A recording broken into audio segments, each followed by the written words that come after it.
Critical Christianity is rampant because of social media.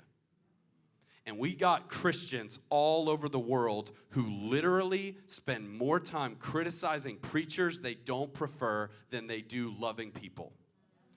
And so what I'm seeing as I look around is that we hear a preacher whose style we don't necessarily prefer, whose motives we might be tempted to question, who we might not necessarily agree with the methodology or the wording that they use.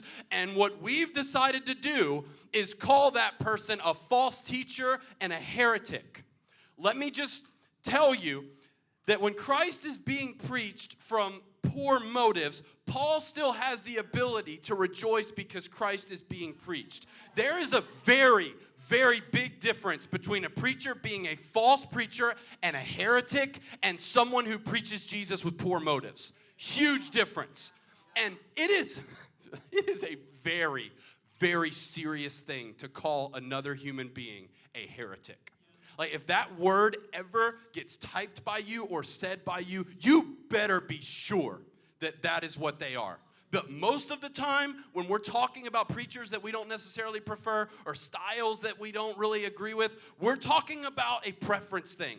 And Paul's way of going about that is you need to rejoice that the message of Jesus is going out. What is the message of Jesus? The gospel.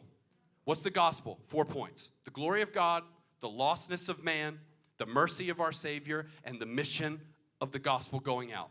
If those 4 things are not compromised by a church or by a movement, please stop criticizing people.